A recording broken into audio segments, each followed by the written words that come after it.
Assalamualaikum warahmatullahi wabarakatuh.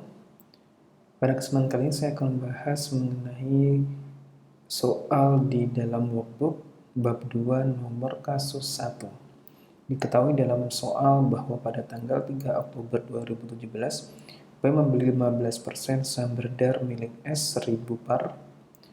Harga pasar saham S pada tanggal transaksi adalah 4.500 per lembar. S memiliki 800 lembar saham biasa yang telah beredar pada awal 2017. Pada bulan Desember 2017, S membayarkan dividen tunai 100 per lembar saham dan memperoleh laba bersih 200 juta. Nilai pasar wajar saham biasa S pada tanggal 31 Desember adalah 5.000 per lembar. Kemudian diminta untuk membuat jurnal di bukunya P atas transaksi di atas jika saham S dimaksudkan untuk diperjualbelikan secara aktif, dan yang kedua dimiliki sampai batas waktu tertentu sehubungan dengan kebutuhan kas perusahaan, atau dengan arti disinilah jaga-jaga apabila perusahaan membutuhkan kas perusahaan. Kalau kita lihat di sini bahwa pada 3 Oktober P membelinya 15%. Di sini berarti P menggunakan cost method dikarenakan dia tidak memiliki signifikan influence. Dia tidak memenuhi dalam kriteria investasi pada perusahaan asosiasi atau sesuai dengan PSAK 15. Oleh karena itu di sini kita akan menjurnal investasi yang dilakukan oleh P menggunakan metode biaya. Kita lihat di sini. Kita mengasumsikan bahwa yang pertama kali perusahaan menggunakan atau mengklasifikasikan investasinya diperjualbelikan secara aktif, dalam artian di sini diklasifikasikan sebagai trading sekuritas atau fair value through profit or loss. Maka di sini untuk yang bagian A, di sini kita mulai dari tanggal 3 Oktober.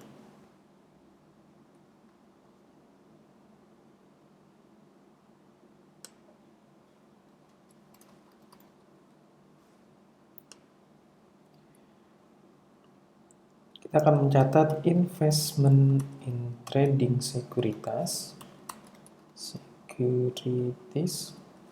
pada cash, yaitu sejumlah 15% saham beredar milik S 1000 par, kemudian harga pasarnya 4.500. S memiliki 800.000, berarti akan membeli sebesar, tulis di sini, 15% dikalikan 800.000 lembar dikalikan harga pasarnya 4.500. Jadi di sini sebesar 0,15 dikalikan dengan 800.000 dikalikan dengan 4.500.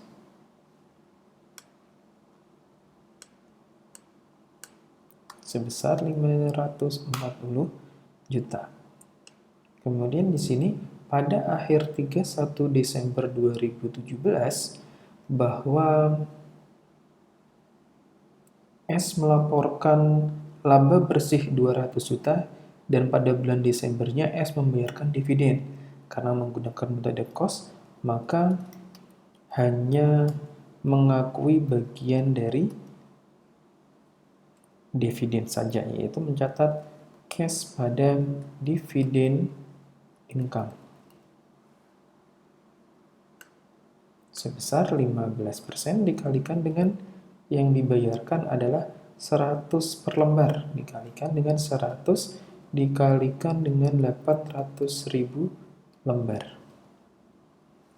Jadi di sini 0,15 dikalikan 100 per lembar dikalikan 800.000 lembar sebesar 12 juta. Atau kalau mau kita ingin lihat berapa sih lembar yang dimiliki, lembar yang dimiliki oleh P adalah sebesar 15% dikalikan dengan 800.000. Ini adalah yang dimiliki oleh P, 120.000 lembar. Kemudian diketahui karena investasinya pada trading sekuritas, maka dicatat investasinya diukur dalam nilai wajar. Oleh karena itu kita akan melihat bahwa pada 31 Desember nilai wajar saham biasanya sebesar 5.000 per lembar. Karena itu kita akan melakukan adjustment di 31 Desember lagi. Yaitu akan mencatat kenaikannya. Saya akan langsung mencatatkan kepada akun investment in trading sekuritas, yang saya singkat TS, pada unrealized gain.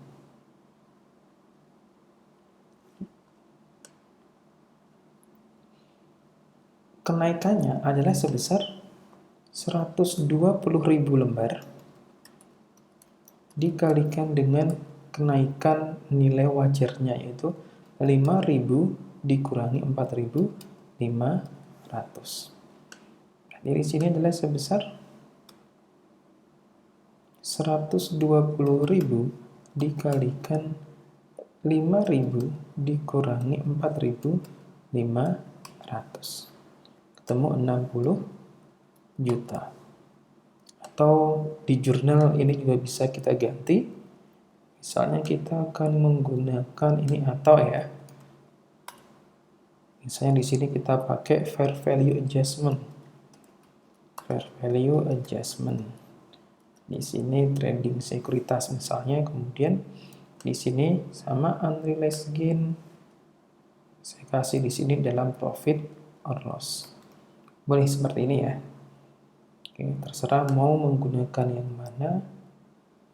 Menurut teman-teman mana yang paling mudah. Kemudian untuk bagian yang B. Bagian yang B adalah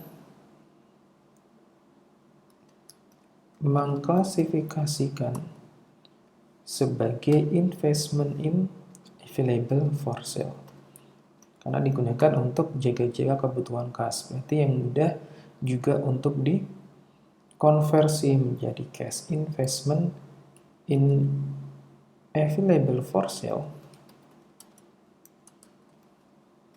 pada cash besarnya seberapa? Sama, besarnya sama dengan yang di atas. 15% kalikan 800.000 dikalikan 4.500 atau 120.000 dikalikan dengan 4.500. 540 juta. Kemudian yang berikutnya juga sama, karena sama semua menggunakan metode cost, kita akan mencatat cash pada dividend income, itu pada bulan Desember ya. Pada bulan, misalnya di sini tanggal 31 Desember. Sebesar berapa? Sebesar 120.000 dikalikan dengan 100. Atau sebesar 12 juta. Kemudian di 31 Desember karena diukur menggunakan fair value, maka juga akan dibutuhkan journal adjustment agar nilai investasinya sama dengan nilai fair value-nya. Berarti di sini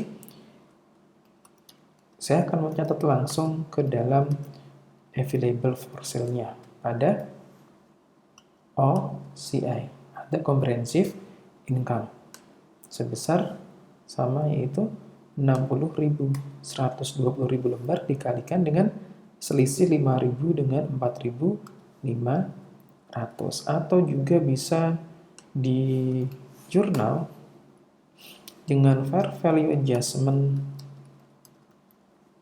Misalnya di sini AFS pada unrealized gain, di sini ke ekuitasnya, ke ekuitas atau ke OCI ya, karena OCI kan nanti masuk ke ekuitas. Oke, ekuitas di sini OCI. Untuk menandakan bahwa nanti di laporan keuangan dia akan dimasukkan ke dalam bagian other comprehensive income, itu sebesar 60 juta. Ini sama saja ya. Ini juga pilihan mau pakai yang mana, mau pakai yang langsung ke IFRS atau masuk ke fair value adjustment. Oke, demikianlah pembahasan untuk soal yang nomor 1. Silakan untuk berlatih kembali untuk soal-soal yang lain. Terima kasih dan wassalamualaikum warahmatullahi wabarakatuh.